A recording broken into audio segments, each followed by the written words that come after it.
আমরা অনেক সময় মানুষকে একে অপরের সাথে স্বাভাবিক কথা বলার সময় গালি দিয়ে কথা বলতে দেখি। তাদের ব্যাপারে ইসলামের বিধান কি? দেখেন, এটা আমাদের অনেকের মুদ্রা দোষে পরিণত হয়েছে। দুষ্টামি করে হাসতে হাসতে গালি দেয়, আছে না নাই?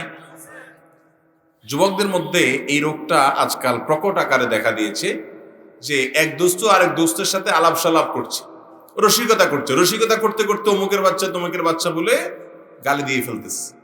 মানে কিয়ামতের আলামত যে অপরাধ তো করছে, অপরাধটা খুব হাসি তামাশা করতে করতে, মৌজ মাস্তি করতে করতে, ফুর্তি করতে করতে, রসের সাথে করছে।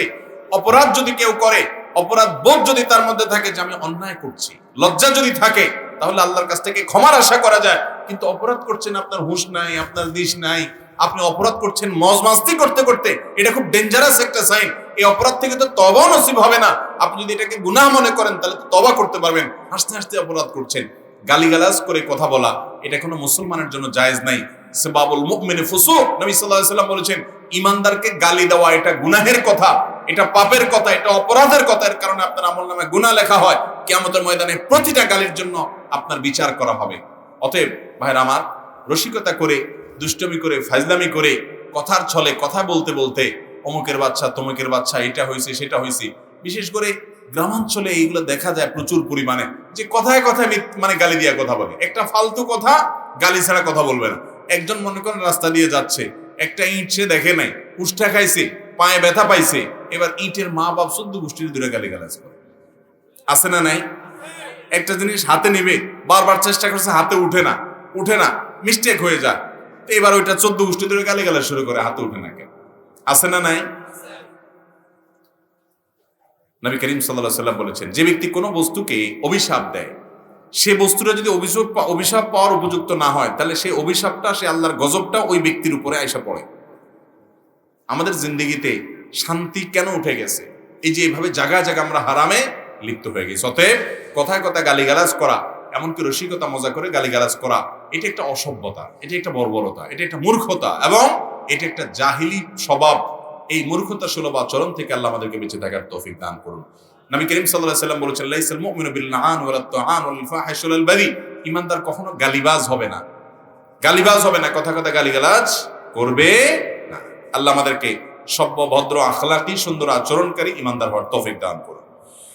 এরপরে প্রশ্ন হলো, জামাতে নামাজ আদায় করলে 27 গুণ সওয়াব পাওয়া যায়।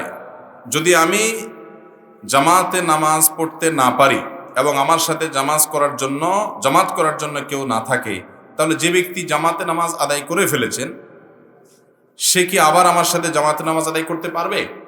উত্তর হলো হ্যাঁ, পারবে। এবং এটা খুব গুরুত্বপূর্ণ একটা মাসআলা, আমার দেশে অনেকে এটা জানেন না। সেটা হলো, জামাতের সাথে নামাজ আদায় করলে একা একা নামাজ আদায় করার তুলনায় 27 গুণ বেশি সওয়াব হয়। সলাতুল জামাআতে তাফদুলু সলাতুল ফজর বি 27 দারাজা। একাকী নামাজের চাইতে জামাতে নামাজে কত গুণ বেশি সওয়াব হয়? 27 গুণ বেশি সওয়াব হয়। এখন কথা হলো, আপনি আসলেন, মসজিদে নামাজ জামাত হয়ে গেছে, শেষ। এখন আপনি আর জামাত করার মতো লোক পাচ্ছেন না, একজনও নাই আপনার মতো এরকম জামাত ছুটা পার্টি, লেট কামার একজনও নাই। তো আপনি ওই যারা নামাজ পড়ে ফেলছে এদের মধ্য থেকে একজনকে বলতে পারেন, ভাই আপনি আমার সাথে জামাতে শামিল হন, আপনি ইমামতি করবেন, উনি আপনার সাথে মুক্তাদি হয়ে দাঁড়াবে। ওনার কিন্তু ফরজ নামাজ শেষ, উনি আপনার সাথে জামাতে শুধু দাঁড়াবে যাতে আপনি জামাতটা করতে পারেন। উনি দাঁড়াবে কোন নিয়তে? নফলের নিয়তে। কি নিয়তে?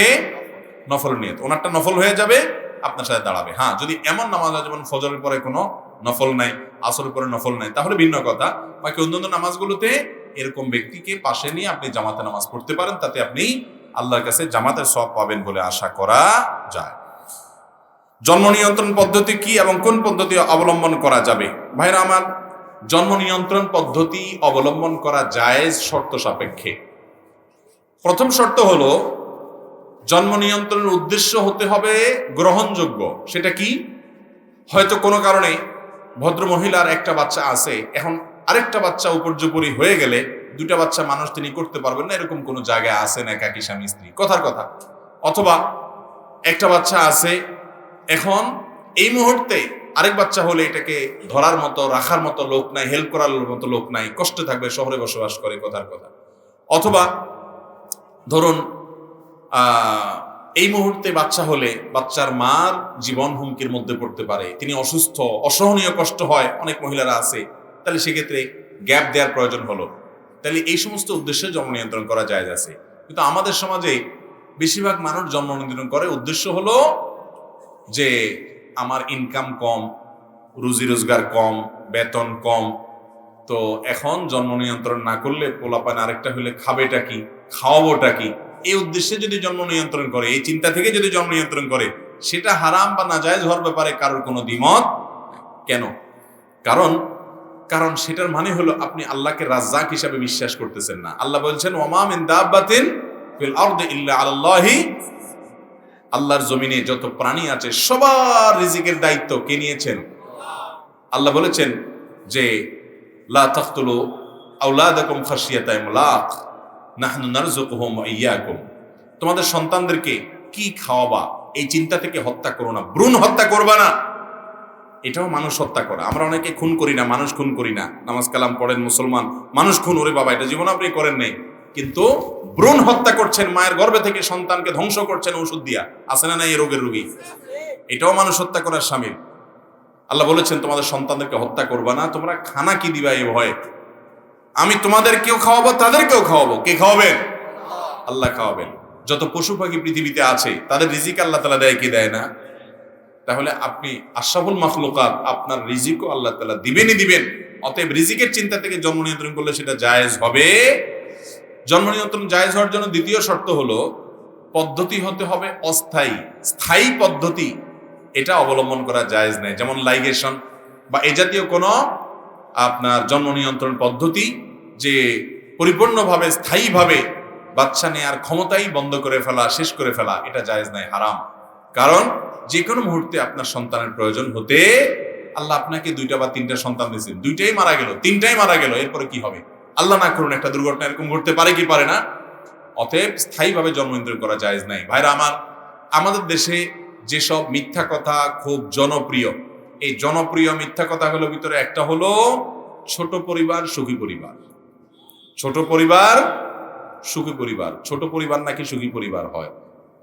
আপনি খোঁজখবর নিয়ে দেখেন, যার ছেলে মেয়ে 4টা 5টা 6টা 7টা, আপনার এলাকাতে আশেপাশে খোঁজখবর নিয়ে দেখেন, তুলনামূলকভাবে ওই এক ছেলে এক মেয়ের বাপের তুলনামূলকভাবে তাদের চেয়ে বেশি সুখে আছে। কেন জানেন? ছেলে মেয়ে যখন 5-7টা হয়, 2-4টা এমনিই মানুষ হয়ে যায়, 2-1টা এমনিতেই, আর যখন থাকেই 1টা বা 2টা, আল্লাহ না করুন কোনো কারণে ওই 1টা বা 2টা যদি অমানুষ হয়, আপনারা যাওয়ার কোনো জায়গা আছে? ভাইরা আমার, মানুষ পৃথিবীতে বোঝা নয়, মানুষ হলো সম্পদ। মানুষ কি? সম্পদ। গত বোধহয় 2-3 সপ্তাহ আগে বাংলাদেশের প্রথম সারির একটা টেলিভিশন চ্যানেলের নিউজ দেখলাম যে ইতালির গভর্নমেন্ট সেখানে সন্তান জন্মের হার বাড়ানোর জন্য যত রকমের প্রণোদনা আছে, যত রকমের উপহার দেওয়া আছে, ভাতা দেওয়া আছে, টাকা পয়সা দেওয়া, সব চালু করেও জন্মের হার বাড়াতে পারছে না, মানুষ জন্ম হচ্ছে না সেভাবে। এবং প্রেডিকশন বলছে যে একটা সময় এটা ভয়াবহ আকার ধারণ করবে। মানুষের অভাব, অলরেডি মানুষ নাই, বাহিরের মানুষ দিয়ে চলছে। পৃথিবীর অনেক দেশেই সমস্যা সাফার করছে। স্বয়ং চায়নার মতো মানুষ, যে সেখানে এত কোটি কোটি মানুষ, বিলিয়ন বিলিয়ন মানুষ সেখানে, এরপরও তাদের এখন মানুষের সংখ্যার সংকট দেখা দিয়েছে এবং জন্মের হার বাড়াতে পারছে না গভর্নমেন্টগুলো। পশ্চিমা দুনিয়া অনেক দেশে বাচ্চা যদি হয়, বাচ্চা হলে বাচ্চাকে বাচ্চার মাকে, বাচ্চার বাপকে ভাতা, টাকা পয়সা, এটা সেটা প্রণোদনা দিতে দিতে গভর্নমেন্ট অস্থির হয়ে যায় যেন বাচ্চা হয় মানুষের, কিন্তু বাচ্চা হয় না। কেন? একবার মানুষের মধ্যে বাচ্চা না হওয়ার প্রবণতা যদি তৈরি হয়ে যায়, আবার এই প্রবণতা দূর করে বাচ্চা হওয়ার প্রবণতা বা মানব সম্পদ বৃদ্ধির যে প্রয়োজনীয়তা, সেই জায়গায় আর মানুষকে আনা সহজ হয় না। ওই যে পশ্চিমা দুনিয়াতে মিউচুয়াল আন্ডারস্ট্যান্ডিং এর মাধ্যমে একে অন্যের চাহিদা পূরণ করতে পারতেছে, যৌন চাহিদা পূরণ করতে পারতেছে, দরকার কি আর সন্তানের সমস্ত ঝামেলা? বিয়ে শাদিও নাই, সংসারেরও বালাই নাই, সন্তান হওয়ারও বালাই নাই। এখন মানুষের সংকট দেখা দিয়েছে। এই জন্য ইসলাম জেনাকে এত ভয়াবহ শাস্তি হিসাবে, অপরাধ হিসাবে ঠিক করেছে। শাস্তি সবচেয়ে কঠিন, কারণ এটার কারণে মানব সভ্যতা বিলুপ্ত হয়ে যাবে। অশ্লীলতা, বেহায়াপনা, জেনা, ব্যভিচার এগুলো ব্যাপক হয়ে গেলে মানুষ বিবাহ এবং সংসার থেকে বিমুখ হবে, সন্তান হবে না এবং মানব সভ্যতা হুমকির মধ্যে চলে যাবে। এখন এই উন্নত দুনিয়ার মানুষ যারা আমাদেরকে জন্ম নিয়ন্ত্রণের সবক দিছে আর ফজিলত শুনাইছে, ওনাদের এখন ওইটার কারণে যে বিপদ আপদ, যে সাফার করা, ওইটা কিন্তু শুরু হয়ে গেছে। অতএব আগে থেকেই সাধু সাবধান হয়ে যান। কথা কি বুঝাতে পারছি? আশপাশে খবর নিয়ে দেখেন তো, 2-4-5টা পোলাপাইন আছে, বিচ্ছিন্ন ঘটনা থাকতে পারে, কিন্তু বেশিরভাগ ক্ষেত্রে দেখবেন তারা তুলনামূলকভাবে ওই তথাকথিত সংক্ষিপ্ত পরিবারের চাইতে সুখী।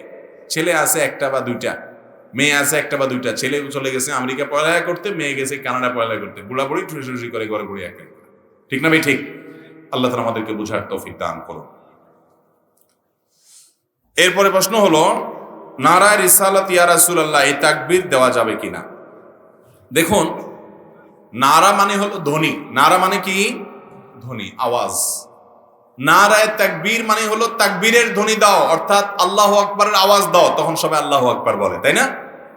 নারায়ে রিসালাত যে, এটার অর্থ হলো আমাদের প্রিয় নবী সাল্লাল্লাহু আলাইহি সাল্লাম, আল্লাহর হাবিব, তার রাসূল হওয়ার ধ্বনি দাও, তখন মানুষ কি বলে? ইয়া রাসূলুল্লাহ, তাই না? নারায়ে রিসালাত বললে কি বলে? ইয়া রাসূলুল্লাহ। নারায়ে তাকবীর যেটা, এটা তো কোরআন হাদিস দ্বারা প্রমাণিত। ভুরি ভুরি জায়গায় নামাজের শুরুতে তাকবীর আছে না নাই? আজানে তাকবীর, বড় কোনো কিছু অর্জন হলে তাকবীর, উপরের দিকে ওঠার সময় তাকবীর, বহু জায়গায় তাকবীর আছে। জিলহজের প্রথম দশকে প্রচুর পরিমাণে তাকবীর আছে, ঈদের নামাজে যাইতে তাকবীর আছে, হ্যাঁ, বিভিন্ন সময় তাকবীর আছে। এবং তাকবীর এটা আল্লাহর বড়ত্ব বর্ণনা করলে অনেক সওয়াব হয়, এটা নির্দেশ কোরআন হাদিসে আসছে। এই জন্য কাউকে তাকবীরের ধ্বনি দিতে বলা এটা ভালো, এটা খারাপ কিছু না। কিন্তু নবী করিম সাল্লাল্লাহু আলাইহি সাল্লাম, আল্লাহর রাসূল, এই কথার ধ্বনি দাও এটা বললে হে আল্লাহর রাসূল বলা, এটার কোনো নির্দেশনা কোরআন হাদিসে কোথাও তো নাই। সেই সাথে নারায়ে রিসালাত মানে রাসালাতের ধ্বনি বা রাসূলের ধ্বনি যেটাই বলেন, এটার জবাবে ইয়া রাসূল, হে আল্লাহর রাসূল বলাটা কিভাবে মানে মিলে কিভাবে?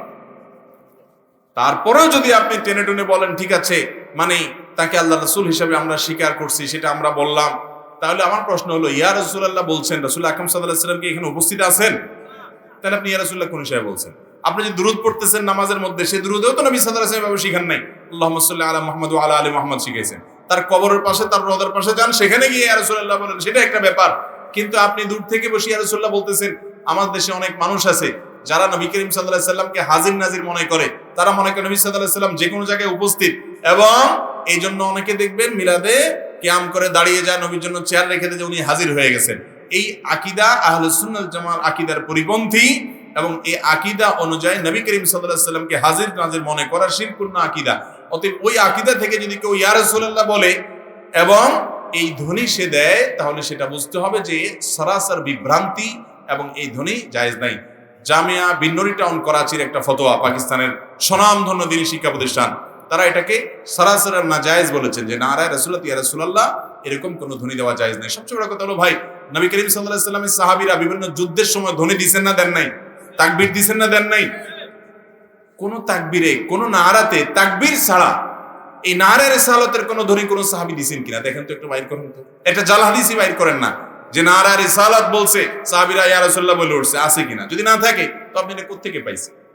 আল্লাহ তাআলা আমাদেরকে সুন্নাহ অনুসরণ করার তৌফিক দান করুন।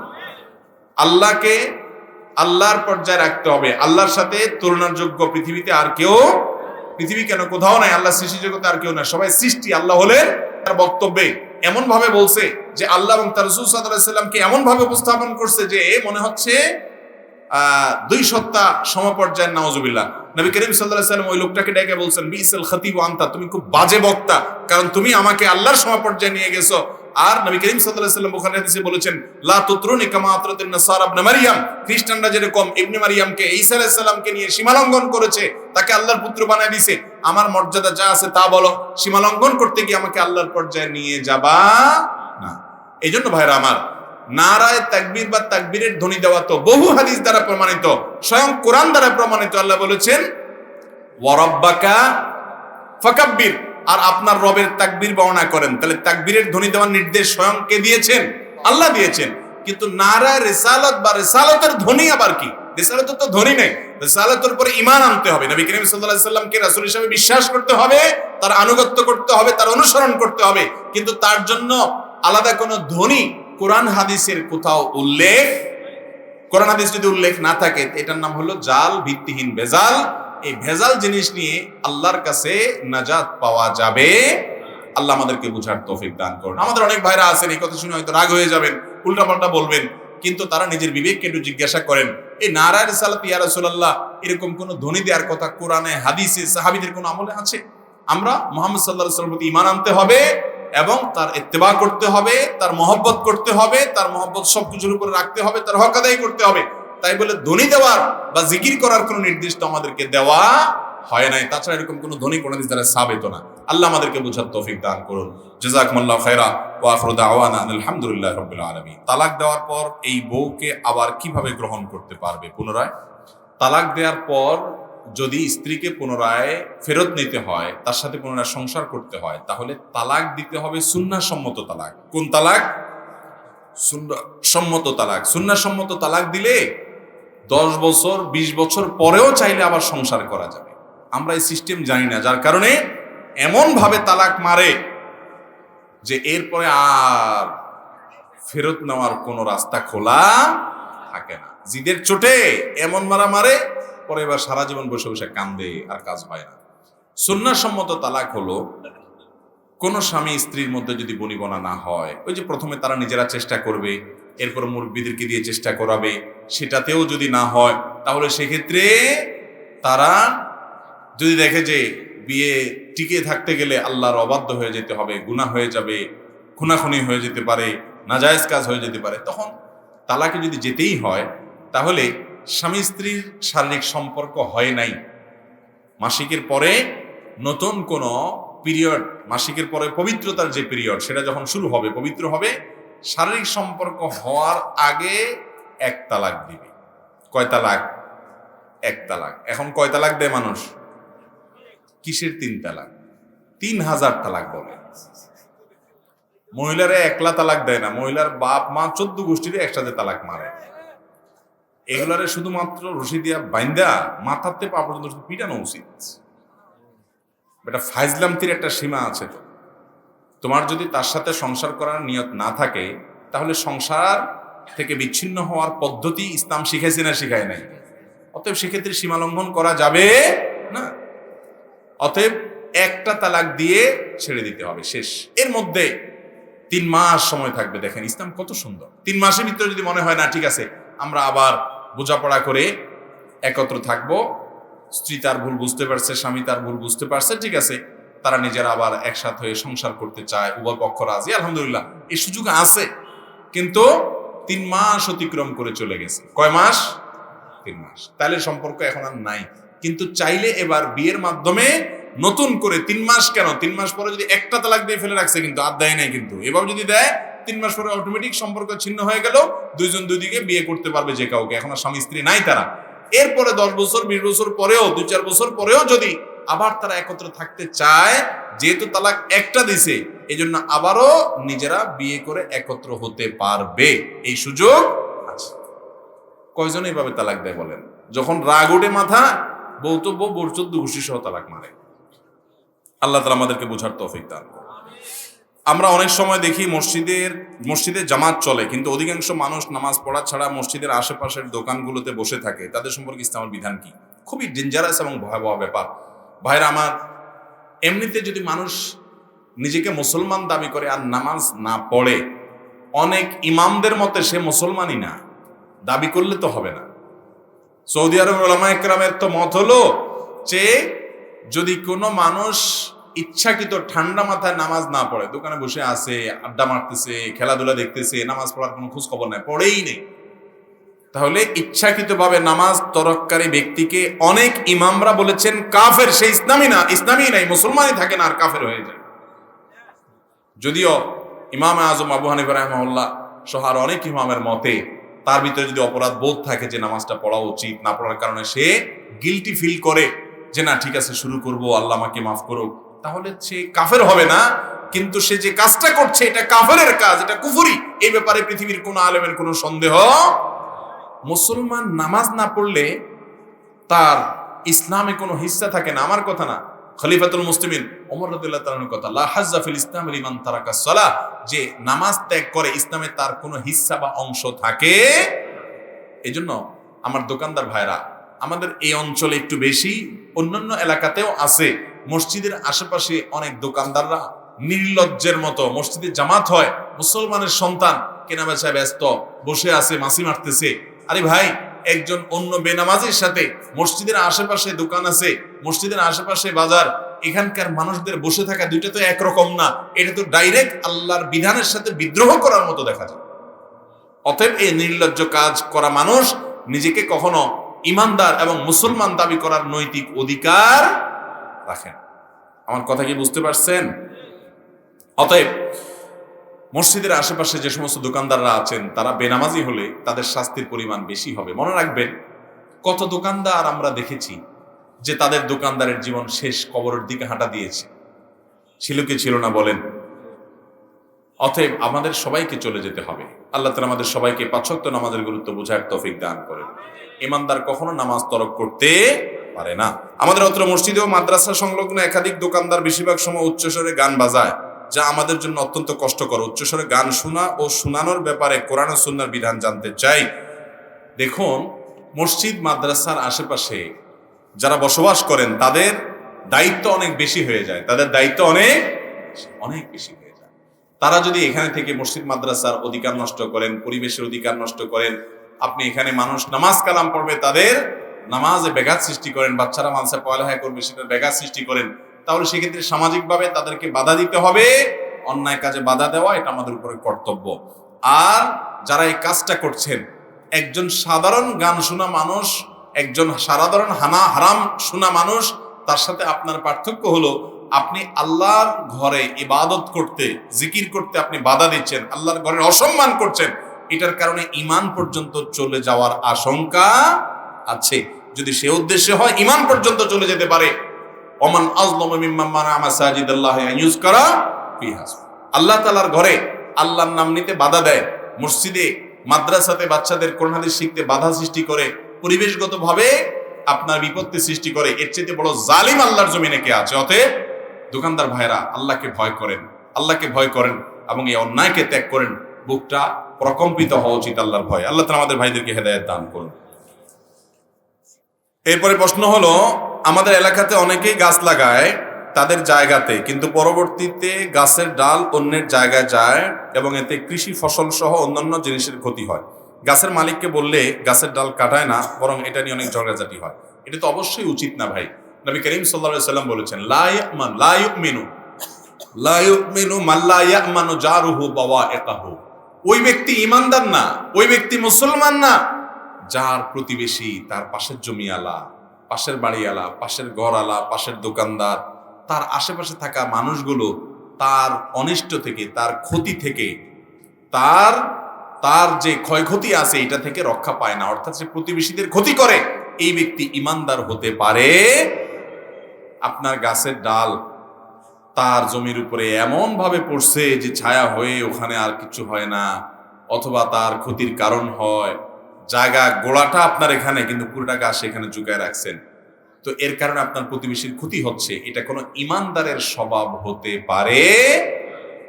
গ্রামাঞ্চলে ঘরে ঘরে এই সমস্যা আছে না নেই? ভাইরা আমার, প্রতিবেশীর সাথে সদাচরণ করতে হবে। নবী করিম সাল্লাল্লাহু আলাইহি ওয়াসাল্লাম কি বলছে জানেন? উনি বলছেন, জিবরিল আমার কাছে আল্লাহর পক্ষ থেকে এত ঘন ঘন ওহী নিয়ে আসছে প্রতিবেশীর ব্যাপারে যে আমার আশঙ্কা হচ্ছিল কখন না জানে জিবরাইল আইসা বলে আল্লাহর পক্ষ থেকে নতুন বিধান আসছে যে এখন থেকে কেউ মারা গেলে তার সন্তানরা যেরকম সম্পদে ভাগ পায়, ওয়ারিস হয়, তার বাপ মা যেরকম সম্পদে ভাগ পায়, স্ত্রী যেরকম সম্পদে ভাগ পায়, ঠিক একইভাবে প্রতিবেশীও সম্পদে ভাগ পাবে। এই বিধানও আসবে কিনা আমি সেই চিন্তায় ছিলাম। নবী সাল্লাল্লাহু আলাইহি ওয়াসাল্লাম বলেছেন, এত ঘন ঘন জিবরিল এসে আমাকে সাবধান করছে, খবরদার প্রতিবেশীর উপরে সাবধান থাকবেন। আর আমাদের দেশে দেখা যায় যে শতকরা 90 বা 95 জন মানুষ বা তারও বেশি হবে মানুষ তার প্রতিবেশীর সাথে সম্পর্ক ভালো নেই। ঠিক না ঠিক? দোকানদার দেখবেন পাশাপাশি দোকানদারের সাথে ঠেলাঠেলি চলে, ওই দূরের আরেক দোকানদার তার সাথে খুব জিগরি দোস্তি। ঠিক না ঠিক? ওই অনেক দূরের থেকে দোস্ত দাওয়াত দেয় না, বাসায় মুরগির রান দিয়ে বাদ দেয়, খাওয়ায়, হাদিয়া তোহফা দেয়, নিজের পাশের ঘর, পাশের বাড়ি, প্রতিবেশী, তাদেরকে একটাবার দাওয়াত দেয় না। প্রতিবেশীর অধিকার সম্পর্কে অসচেতন মানুষ কখনো ভালো মুসলমান হতে পারে। অতএব ভাইরা আমার, মনে না চাইলেও আপনার প্রতিবেশী খারাপ হোক, আপনি খারাপ হবেন না। আপনার মোরগ, আপনার হাঁস যেন তার ক্ষতির কারণ না হয়, তার কষ্টের কারণ না হয়, আপনার গাছের ছায়া যেন তার ক্ষতির কারণ না হয়। সব দিক থেকে দায়িত্বশীল এবং সচেতন হতে হবে। আল্লাহ আমাদেরকে তৌফিক দান করুন। আমাদের দেশে জুমার দ্বিতীয় আজান ইমামের সামনে নিচু আওয়াজে দেওয়া হয়। এক আলোচক বলেছে এটা নাকি সঠিক নয়। এই দ্বিতীয় আজানের উৎপত্তি কোথা থেকে, কিভাবে দিতে হয়, কোরআন হাদিসের আলোকে বললে উপকৃত হব। এরকম কেউ বললে সেটা একেবারেই রং এবং ভুল কথা। দ্বিতীয় আজান এটা তো স্বয়ং নবী করিম সাল্লাল্লাহু আলাইহি সাল্লাম চালু করে গেছেন। জুমার দ্বিতীয় আজান যেটা খুতবার আগে দেওয়া হয়, এই আজানের প্রবর্তক স্বয়ং কে? নবী করিম সাল্লাল্লাহু আলাইহি সাল্লাম। অতএব এটা নিয়ে সন্দেহ করার কোনো সুযোগ নাই। আর জুমার প্রথম আজান যেটা অনেক আগে দেয়া হয় ওয়াক্ত হওয়ার পর, সেই আজানটা এটা খলিফাতুল মুসলিমিন ওসমান ইবনে আফফান রাদিয়াল্লাহু তাআলা আমলে চালু হয়েছে। উনি যখন দেখলেন যে মুসলমানদের সংখ্যা অনেক হয়ে গেছে, ওই শেষ জুমার শেষ আজান যেটা, সানি আজান যেটা, এই আজান দিয়েই মানুষ শুনতে পারে না এবং আয়সা পৌঁছাতে পারে না, কভার করতে পারে না। তখন মদিনার একটু দূরবর্তী জায়গায় এই ওয়াক্ত হওয়ার সাথে সাথে আজান দিয়ে মানুষকে আগাম ঘোষণা দেয় যে জুমার ওয়াক্ত কাছা হয়ে গেছে, জামাতের সময় কাছাইতেছে, তোমরা চলে আসো। এটার জন্য প্রথম আজান তিনি চালু করেছেন। এবং তার আগে আবু বকর ওমর রাদিয়াল্লাহু তাআলা আনহু যুগে ওই আজানটা ছিল না প্রথম আজান, কিন্তু তার সে আজানের প্রবর্তনটাকে সকল সাহাবায়ে কেরাম বিনা বাক্যে মেনে নিয়েছে। এই জন্য সাহাবীদের ইজমা পাওয়া যায় এখান থেকে, যে সব সাহাবী একমত হয়েছেন এটার ব্যাপারে, যেটা ঠিক আছে। এখন কথা হলো, একজন খোলাফা রাশিদা তিনি কি শরীয়তে নতুন কিছু যোগ করার অধিকার রাখেন? তার এটা বেদাত হবে কিনা? উত্তর হলো না। কারণ নবী করিম সাল্লাল্লাহু আলাইহি সাল্লাম বলেছেন, আমার পরে তোমরা আলাইকুম বিসুন্নতি ওয়া সুন্নাতুল খুলাফা এর রাশিদিন, তোমরা আমার সুন্নতকে আঁকড়ে ধরবে আর 4 খলিফার সুন্নতকে আঁকড়ে ধরবে। এই জন্য খোলাফায়ে রাশিদা তাদের কোনো সুন্নাহ থাকলে সেটাকে আঁকড়ে ধরা আবশ্যক। কথা কি বুঝাতে পারছি? সেজন্য এটাকে বেদাত, যদি কেউ এটাকে বেদাত বলে তাহলে সন্দেহাতীত ভাবে তিনি ভুল বলছেন। এবং সারা বিশ্বের প্রায় সকল উলামায়ে কেরাম, আরব, অনারব, হানাফি, গায়রে হানাফি, যত উলামায়ে কেরাম আছেন সবাই একমত যে জুমার প্রথম আজানটাও সুন্নাহ সম্মত আজান। এটা সুন্নতে খলিফা, সুন্নতে খুলাফায়ে রাশিদা, সুন্নতে সাহাবা দ্বারা প্রমাণিত এবং ইজমায়ে সাহাবা সাহাবীদের ঐক্যমত হয়েছে এটার উপরে। বিধায় এই আজানকেও অস্বীকার করা যাবে